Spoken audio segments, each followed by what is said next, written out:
ಓಂ ಶಾಂತಿ. ಇಂದಿನ ದಿನಾಂಕ 13/3/2025.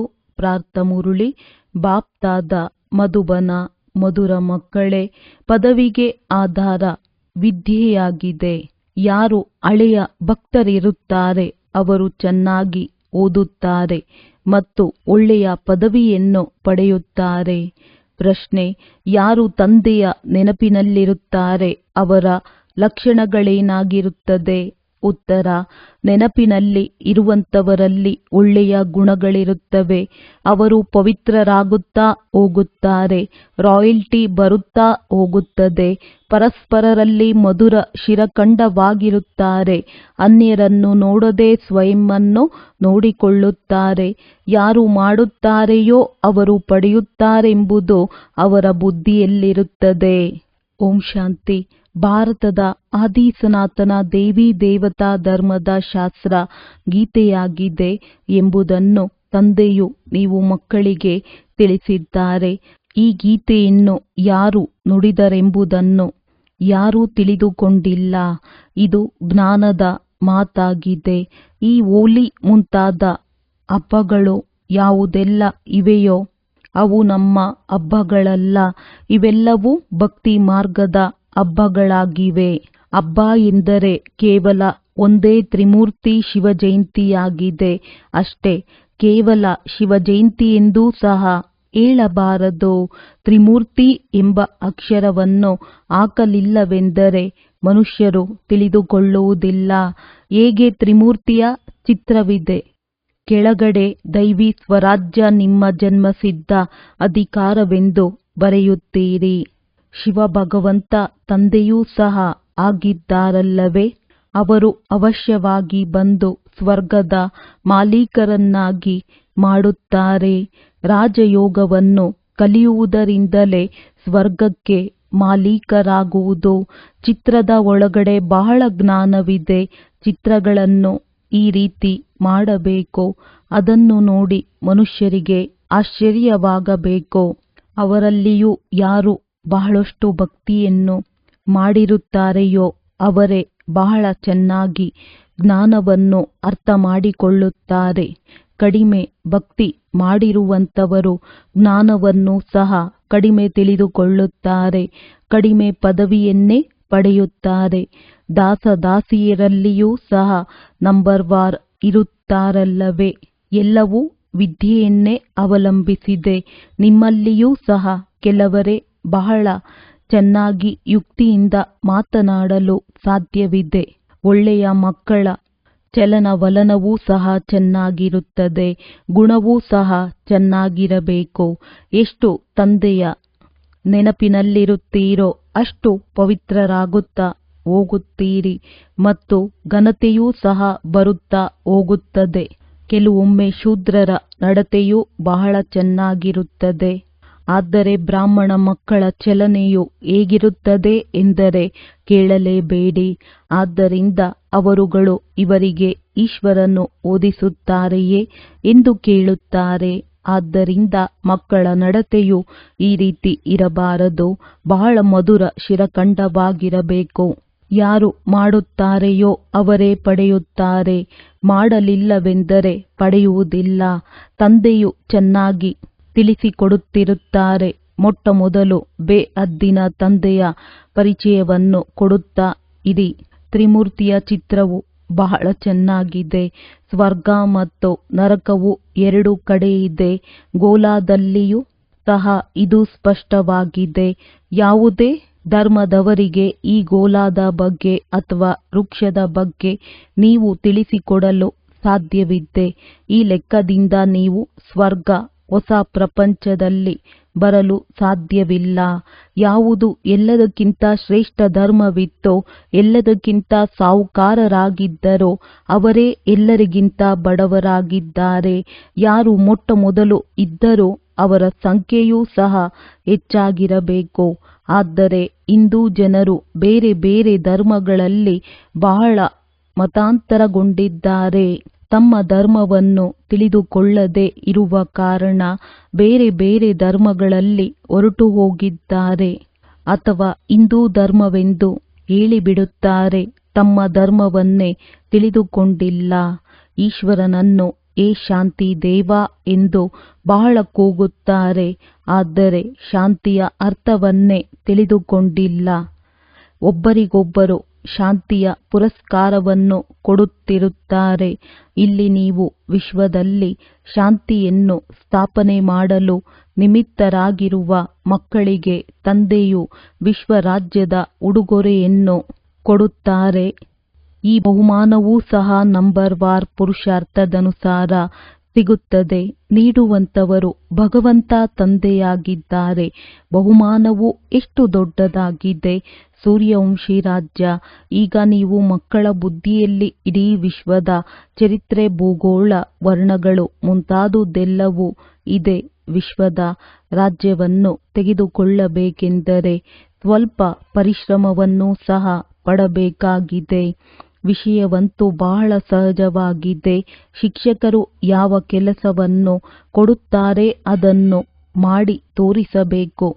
ಅಂದಾಗ ಯಾರು ಪೂರ್ಣ ಜ್ಞಾನಿಗಳಾಗಿದ್ದಾರೆ, ಯಾರಲ್ಲಿ ಪೂರ್ಣ ಜ್ಞಾನವಿದೆ ಎಂದು ತಂದೆಯು ನೋಡುತ್ತಾರೆ. ಕೆಲವು ಮಕ್ಕಳಂತೂ ಮುರುಳಿಯ ಬಗ್ಗೆಯೂ ಸಹ ಗಮನವನ್ನೇ ಕೊಡುವುದಿಲ್ಲ. ನಿತ್ಯವೂ ಮುರುಳಿಯನ್ನು ಓದುವುದಿಲ್ಲ. ಯಾರು ಮುರುಳಿಯನ್ನು ಓದುವುದಿಲ್ಲವೋ ಅವರು ಯಾರ ಕಲ್ಯಾಣವನ್ನು ಮಾಡುತ್ತಾರೆ? ಬಹಳ ಮಕ್ಕಳು ಯಾರದೇ ಕಲ್ಯಾಣ ಮಾಡುವುದಿಲ್ಲ, ತನ್ನದು ಮಾಡಿಕೊಳ್ಳುವುದಿಲ್ಲ, ಅನ್ಯರದ್ದನ್ನು ಮಾಡುವುದಿಲ್ಲ. ಆದ್ದರಿಂದ ಕುದುರೆ ಸವಾರರು ಕಾಲಾಳುಗಳು ಎಂದು ಕರೆಯಲಾಗುತ್ತದೆ. ಕೆಲವರಷ್ಟೇ ಮಹಾರಥಿಗಳು. ಯಾರ್ಯಾರು ಮಹಾರಥಿಗಳೆಂದು ಸ್ವಯಂ ಸಹ ತಿಳಿದುಕೊಳ್ಳಲು ಸಾಧ್ಯವಿದೆ. ಬಾಬಾ ಗುಲ್ಜಾರ್ ರವರನ್ನು, ಕುಮಾರಿಕಾರವರನ್ನು, ಮನೋಹರ್ ರವರನ್ನು ಕಳುಹಿಸಿಕೊಡಿ ಎಂದು ಕೇಳುತ್ತಾರೆ. ಏಕೆಂದರೆ ಸ್ವಯಂ ಕುದುರೆ ಸವಾರರಾಗಿರುತ್ತಾರೆ. ಅವರು ಮಹಾರಥಿಗಳಾಗಿದ್ದಾರೆ. ತಂದೆಯು ಎಲ್ಲ ಮಕ್ಕಳನ್ನು ಚೆನ್ನಾಗಿ ತಿಳಿದುಕೊಳ್ಳಲು ಸಾಧ್ಯವಿದೆ. ಯಾರ ಮೇಲಾದರೂ ಗ್ರಹಚಾರವು ಕುಳಿತುಕೊಳ್ಳುತ್ತದೆ ಎಲ್ಲವೇ? ಕೆಲವೊಮ್ಮೆ ಒಳ್ಳೊಳ್ಳೆಯ ಮಕ್ಕಳಿಗೂ ಸಹ ಮಾಯೆಯ ಬಿರುಗಾಳಿಯು ಬರುವುದರಿಂದ ಬೇತಾಳರಾಗಿ ಬಿಡುತ್ತಾರೆ. ಜ್ಞಾನದ ಕಡೆ ಗಮನವನ್ನೇ ಹೋಗುವುದಿಲ್ಲ. ಬಾಬಾರವರಿಗೆ ಪ್ರತಿಯೊಬ್ಬರ ಸೇವೆಯಿಂದ ತಿಳಿಯುತ್ತದೆ ಎಲ್ಲವೇ? ಸೇವೆ ಮಾಡುವಂತವರು ತಮ್ಮ ಪೂರ್ಣ ಸಮಾಚಾರವನ್ನು ತಂದೆಗೆ ಕೊಡುತ್ತಾ ಹೋಗುತ್ತಾರೆ. ಗೀತೆಯ ಭಗವಂತ ನಮ್ಮನ್ನು ವಿಶ್ವದ ಮಾಲೀಕರನ್ನಾಗಿ ಮಾಡುತ್ತಿದ್ದಾರೆ ಎಂಬುದನ್ನು ನೀವು ಮಕ್ಕಳು ತಿಳಿದುಕೊಂಡಿದ್ದೀರಿ. ಅನೇಕರು ಗೀತೆಯನ್ನು ಸಹ ಕಂಠಪಾಠವನ್ನು ಮಾಡಿಕೊಳ್ಳುತ್ತಾರೆ. ಸಾವಿರಾರು ರೂಪಾಯಿಗಳನ್ನು ಸಂಪಾದಿಸಿಕೊಳ್ಳುತ್ತಾರೆ. ನೀವು ಬ್ರಾಹ್ಮಣ ಸಂಪ್ರದಾಯದವರು, ನಂತರ ಮತ್ತೆ ದೈವಿ ಸಂಪ್ರದಾಯದವರಾಗುತ್ತೀರಿ. ಈಶ್ವರನ ಸಂತಾನರೆಂದು ಎಲ್ಲರೂ ತಮ್ಮನ್ನು ಹೇಳಿಕೊಳ್ಳುತ್ತಾರೆ. ಮತ್ತೆ ನಾವೆಲ್ಲರೂ ಈಶ್ವರನಾಗಿದ್ದೇವೆಂದು ಹೇಳಿಬಿಡುತ್ತಾರೆ. ಯಾರಿಗೆ ಏನು ಬರುತ್ತದೆಯೋ ಹೇಳುತ್ತಿರುತ್ತಾರೆ. ಭಕ್ತಿ ಮಾರ್ಗದಲ್ಲಿ ಮನುಷ್ಯರ ಸ್ಥಿತಿ ಏನಾಗಿ ಬಿಟ್ಟಿದೆ? ಈ ಪ್ರಪಂಚವೇ ಕಬ್ಬಿಣದ ಯುಗ, ಪತಿತವಾಗಿದೆ. ಈ ಚಿತ್ರದಿಂದ ಬಹಳ ಚೆನ್ನಾಗಿ ತಿಳಿಸಿಕೊಡಲು ಸಾಧ್ಯವಿದೆ. ಜೊತೆಯಲ್ಲಿ ದೈವಿ ಗುಣಗಳೂ ಸಹ ಇರಬೇಕು. ಒಳಗು ಹೊರಗು ಸತ್ಯವಾಗಿರಬೇಕು. ಆತ್ಮವೇ ಅಸತ್ಯವಾಗಿದೆ. ಅದನ್ನು ಮತ್ತೆ ಸತ್ಯ ತಂದೆಯು ಸತ್ಯವನ್ನಾಗಿ ಮಾಡುತ್ತಾರೆ. ತಂದೆಯೇ ಬಂದು ಸ್ವರ್ಗದ ಮಾಲೀಕರನ್ನಾಗಿ ಮಾಡುತ್ತಾರೆ. ದೈವಿ ಗುಣವನ್ನು ಧಾರಣೆ ಮಾಡಿಸುತ್ತಾರೆ. ನಾವು ಲಕ್ಷ್ಮೀ ನಾರಾಯಣರಂತಹ ಗುಣವಂತರಾಗುತ್ತಿದ್ದೇವೆಂದು ನೀವು ಮಕ್ಕಳು ತಿಳಿದುಕೊಂಡಿದ್ದೀರಿ. ತಮ್ಮನ್ನು ಪರಿಶೀಲಿಸಿಕೊಳ್ಳುತ್ತಾ ಇರಿ. ನಮ್ಮಲ್ಲಿ ಯಾವುದೇ ಆಸುರಿಯ ಗುಣವಿಲ್ಲವೇ? ನಡೆಯುತ್ತಾ ನಡೆಯುತ್ತಾ ಮಾಯೆಯ ಪೆಟ್ಟು ಈ ರೀತಿ ಬೀಳುತ್ತದೆ. ಇದರಿಂದ ಅನೇಕರು ಬಿದ್ದು ಹೋಗುತ್ತಾರೆ. ನಿಮ್ಮ ಪಾಲಿಗೆ ಜ್ಞಾನ ಮತ್ತು ವಿಜ್ಞಾನವೇ ಓಲಿ ದುರಿಯ ಆಗಿದೆ. ಅವರು ಸಹ ಓಲಿ ಮತ್ತು ದುರಿಯ ಹಬ್ಬವನ್ನು ಆಚರಿಸುತ್ತಾರೆ. ಆದರೆ ಅದರ ಅರ್ಥವೇನೆಂಬುದನ್ನು ಯಾರೂ ತಿಳಿದುಕೊಂಡಿಲ್ಲ. ವಾಸ್ತವದಲ್ಲಿ ಇದು ಜ್ಞಾನ ಮತ್ತು ವಿಜ್ಞಾನವಾಗಿದೆ. ಇದರಿಂದ ತಮ್ಮನ್ನು ಬಹಳ ಶ್ರೇಷ್ಠರನ್ನಾಗಿ ಮಾಡಿಕೊಳ್ಳುತ್ತೀರಿ. ಅವರಾದರೂ ಏನೇನೋ ಮಾಡುತ್ತಾರೆ, ಧೂಳನ್ನು ಎರಚುತ್ತಾರೆ, ಏಕೆಂದರೆ ಇದು ರೌರವ ನರಕವಾಗಿದೆ. ಹೊಸ ಪ್ರಪಂಚದ ಸ್ಥಾಪನೆ ಮತ್ತು ಹಳೆಯ ಪ್ರಪಂಚದ ವಿನಾಶದ ಕರ್ತವ್ಯ ನಡೆಯುತ್ತಾ ಇದೆ. ನೀವು ಈಶ್ವರಿಯ ಸಂತಾನರಿಗೂ ಸಹ ಮಾಯೆಯು ಈ ರೀತಿ ಪೆಟ್ಟು ಕೊಡುತ್ತದೆ. ಅದರಿಂದ ಒಂದೇ ಸಾರಿ ಜೋರಾಗಿ ಕೆಸರಿನಲ್ಲಿ ಬಿದ್ದು ಬಿಡುತ್ತಾರೆ. ಮತ್ತೆ ಅದರಿಂದ ಎತ್ತುವುದು ಬಹಳ ಕಷ್ಟವಾಗುತ್ತದೆ. ಇದರಲ್ಲಿ ಆಶೀರ್ವಾದ ಮುಂತಾದುದರ ಯಾವುದೇ ಮಾತಿಲ್ಲ. ಮತ್ತೆ ಈ ಮಾರ್ಗದಲ್ಲಿ ನಡೆಯುವುದು ಬಹಳ ಕಷ್ಟವಾಗುತ್ತದೆ. ಆದ್ದರಿಂದ ಬಹಳ ಎಚ್ಚರದಿಂದಿರಬೇಕು.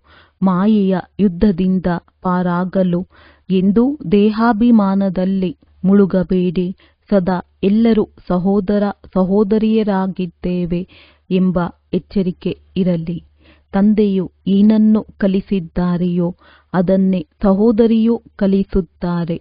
ತಂದೆಗೆ ಬಲಿಹಾರಿಯಾಗಬೇಕು, ಸಹೋದರಿಯರಿಗಲ್ಲ. ಬ್ರಹ್ಮರವರಿಗೂ ಸಹ ಬಲಿಹಾರಿಯಲ್ಲ.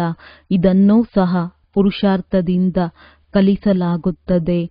ಪುರುಷಾರ್ಥವನ್ನು ಚೆನ್ನಾಗಿ ಮಾಡುವುದು ಅಂದರೆ ತನ್ನ ಕಲ್ಯಾಣವನ್ನು ಮಾಡಿಕೊಳ್ಳುವುದು.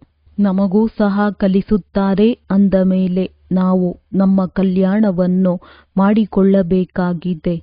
ಈ ದಿನ ಹೋಲಿಯಾಗಿದೆ. ಹೋಲಿಯ ಜ್ಞಾನವನ್ನು ಸಹ ತಿಳಿಸಿಕೊಡಲಾಗುತ್ತದೆ. ಜ್ಞಾನ ಮತ್ತು ವಿಜ್ಞಾನ ಓದಿಗೆ ಜ್ಞಾನವೆಂದು ಹೇಳಲಾಗುತ್ತದೆ. ವಿಜ್ಞಾನವೆಂದರೇನು ಇದು ಯಾರಿಗೂ ಸಹ ಗೊತ್ತಿಲ್ಲ. ವಿಜ್ಞಾನವೆಂದರೆ ಜ್ಞಾನಕ್ಕಿಂತ ಮೇಲೆ ಇರುವುದು. ಜ್ಞಾನವು ನಿಮಗೆ ಇಲ್ಲಿ ಸಿಗುತ್ತದೆ.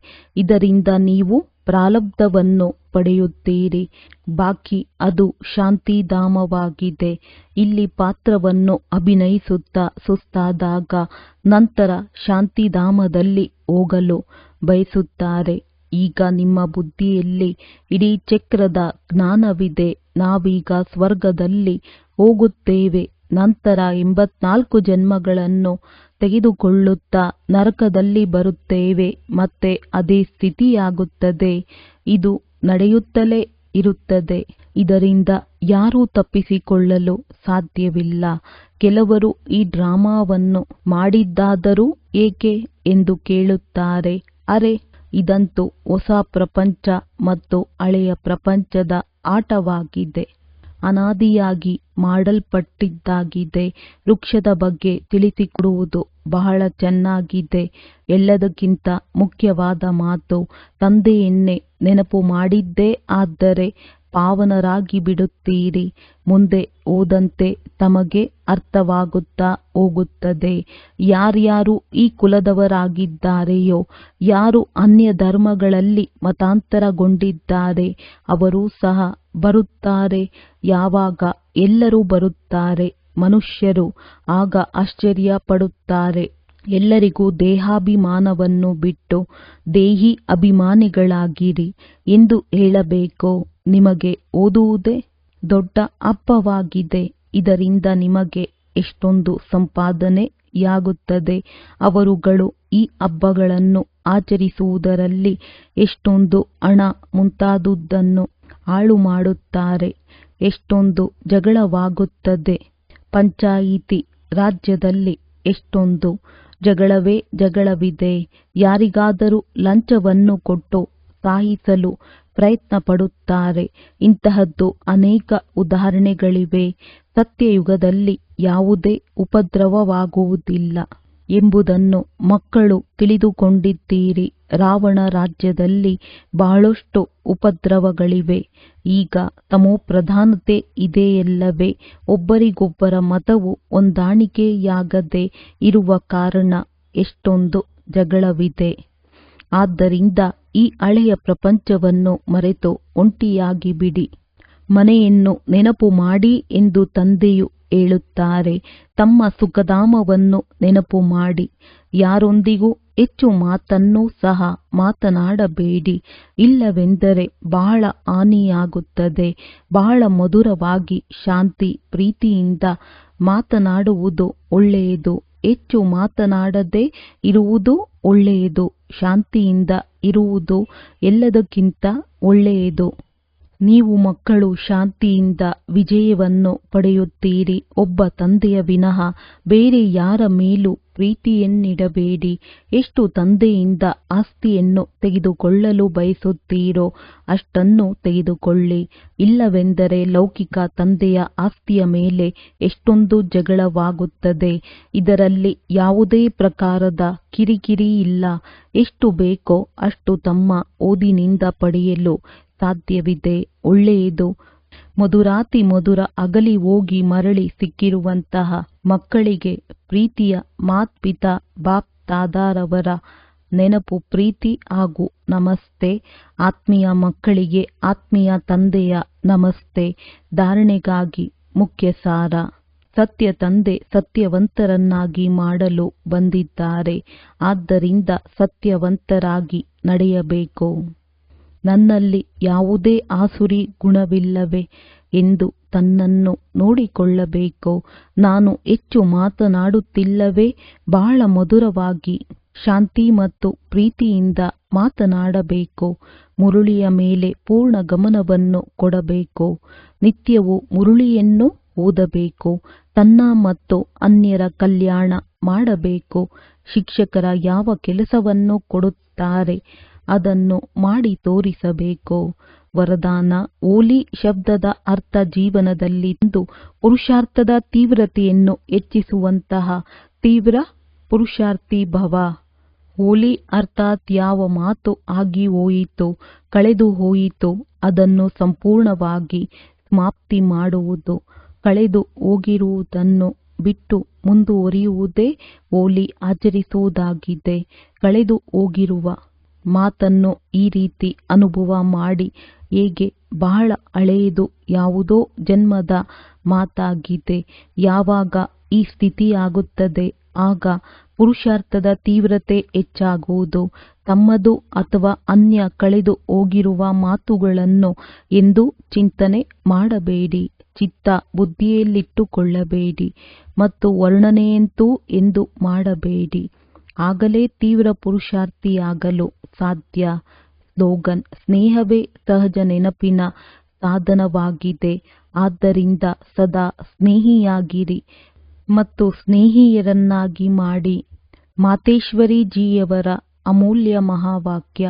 ಗುಪ್ತ ಬಾಂದೇಲಿ ಗೋಪಿಕೆಯರ ಗಾಯನವಾಗಿದೆ. ಗೀತೆ. ಬಿನ್ ದೇಖೆ ಪ್ಯಾರ್ ಕರು, ಡರ್ ಬೈಟೆ ಯಾದ್ ಕರು. ನೋಡದೆ ಪ್ರೀತಿ ಮಾಡುವೆ, ಮನೆಯಲ್ಲಿ ಕುಳಿತು ನೆನಪು ಮಾಡುವೆ. ಈ ಗೀತೆಯನ್ನು ಯಾರೋ ಬಂಧನದಲ್ಲಿರುವ ಗೋಪಿಕೆ ಪ್ರೀತಿಯಿಂದ ಆಡಿರುವುದಾಗಿದೆ. ಇದಾಗಿದೆ ಕಲ್ಪಕಲ್ಪದ ವಿಚಿತ್ರ ಆಟ. ನೋಡದೆಯೇ ಪ್ರೀತಿ ಮಾಡುತ್ತಾರೆ. ಪ್ರಪಂಚದವರಿಗೆ ಪಾಪ ಏನು ಗೊತ್ತು? ಕಲ್ಪದ ಇಂದಿನ ಪಾತ್ರ ಪುನರಾವರ್ತನೆಯಾಗುತ್ತಿದೆ ಎಂದು. ಆದರೆ ಆ ಗೋಪಿಕೆಯರು ಮನೆ ಮಠ ಬಿಟ್ಟಿಲ್ಲ. ಆದರೆ ನೆನಪಿನಲ್ಲಿ ಕರ್ಮ ಬಂಧನವನ್ನು ಚುಕ್ತು ಮಾಡುತ್ತಿದ್ದಾರೆ ಎಂದು. ಆದ್ದರಿಂದ ಇವರು ಎಷ್ಟು ಖುಷಿಯಿಂದ ಜೂಮ್ ಜೂಮ್ ಎಂದು ಖುಷಿಯಿಂದ ಆಡುತ್ತಿದ್ದಾರೆ. ಆದ್ದರಿಂದ ವಾಸ್ತವದಲ್ಲಿ ಮನೆ ಬಿಡುವಂತಹ ಮಾತಲ್ಲ. ಮನೆಯಲ್ಲೇ ಕುಳಿತು ನೋಡದೆ ಆ ಸುಖದಲ್ಲಿರುತ್ತಾ ಸೇವೆ ಮಾಡಬೇಕು. ಯಾವ ಸೇವೆ ಮಾಡಬೇಕು? ಪವಿತ್ರರಾಗಿ ಪವಿತ್ರರನ್ನಾಗಿ ಮಾಡುವಂತಹ. ನಿಮಗೆ ಈಗ ಮೂರನೇ ನೇತ್ರ ಸಿಕ್ಕಿದೆ. ಆದಿಯಿಂದ ಹಿಡಿದು ಅಂತ್ಯದವರೆಗೆ ಬೀಜ ಮತ್ತು ವೃಕ್ಷದ ರಹಸ್ಯ ನಿಮ್ಮ ದೃಷ್ಟಿಯಲ್ಲಿದೆ. ಆದ್ದರಿಂದ ಬಲಿಹಾರಿ ಈ ಜೀವನದ್ದಾಗಿದೆ. ಈ ಜ್ಞಾನದ ಮೂಲಕ 21 ಜನ್ಮಕ್ಕಾಗಿ ಸೌಭಾಗ್ಯವನ್ನು ಮಾಡಿಕೊಳ್ಳುತ್ತಿರುವಿರಿ. ಇದರಲ್ಲಿ ಒಂದು ವೇಳೆ ಏನಾದರೂ ಲೋಕ ಮರ್ಯಾದೆ, ವಿಕಾರಿ ಕುಲ ಮರ್ಯಾದೆ ಇದ್ದಲ್ಲಿ ಅವರು ಸೇವೆ ಮಾಡಲು ಸಾಧ್ಯವಿಲ್ಲ. ಇದಾಗಿದೆ ನಮ್ಮ ಬಲಹೀನತೆ. ಬಹಳ ಜನರಿಗೆ ವಿಚಾರ ಬರುತ್ತೆ, ಈ ಬ್ರಹ್ಮ ಕುಮಾರಿಯರು ಮನೆ ತೊರೆಯುತ್ತಾರೆ ಎಂದು. ಆದರೆ ಇಲ್ಲಿ ಮನೆ ತೊರೆಯುವ ಮಾತೇ ಇಲ್ಲ. ಮನೆಯಲ್ಲಿ ಕುಳಿತೇ ಪವಿತ್ರವಾಗಿರಬೇಕು ಮತ್ತು ಸೇವೆ ಮಾಡಬೇಕು. ಇದರಲ್ಲಿ ಯಾವುದೇ ಕಠಿಣತೆ ಇಲ್ಲ. ಪವಿತ್ರರಾದಾಗ ಮಾತ್ರ ಪವಿತ್ರ ಪ್ರಪಂಚಕ್ಕೆ ಹೋಗಲು ಅಧಿಕಾರಿಯಾಗುವಿರಿ. ಉಳಿದಂತೆ ಯಾರೂ ಹೋಗಲು ಇಚ್ಛಿಸುವುದಿಲ್ಲ. ಅವರಂತೂ ಕಲ್ಪದ ಮೊದಲಿನ ಶತ್ರುತ್ವದ ಪಾತ್ರ ಮಾಡುತ್ತಾರೆ. ಇದರಲ್ಲಿ ಯಾರದೇ ದೋಷವಿಲ್ಲ. ಹೇಗೆ ನಾವು ಪರಮಾತ್ಮನ ಕಾರ್ಯವನ್ನು ತಿಳಿದಿರುವೆವೋ ಅದೇ ರೀತಿ ಡ್ರಾಮಾದೊಳಗೆ ಪ್ರತಿಯೊಬ್ಬರ ಪಾತ್ರವನ್ನು ತಿಳಿದಿದ್ದಾರೆ. ಆದ್ದರಿಂದ ಇದರಲ್ಲಿ ತಿರಸ್ಕಾರ ಬರಲು ಸಾಧ್ಯವಿಲ್ಲ. ಇಂತಹ ತೀವ್ರ ಪುರುಷಾರ್ಥಿ ಗೋಪಿಕೆಯರು ರೇಸ್ ಮಾಡಿ ವಿಜಯಮಾಲೆಯಲ್ಲಿಯೂ ಸಹ ಬರಲು ಸಾಧ್ಯ. ಒಳ್ಳೆಯದು. ಓಂ ಶಾಂತಿ. ಅವ್ಯಕ್ತ ಸೂಚನೆ. ಸತ್ಯ ಮತ್ತು ಸಭ್ಯತೆ ರೂಪಿ ಕಲ್ಚರ್ ಸಂಸ್ಕೃತಿಯನ್ನು ತಮ್ಮದಾಗಿಸಿಕೊಳ್ಳಿರಿ.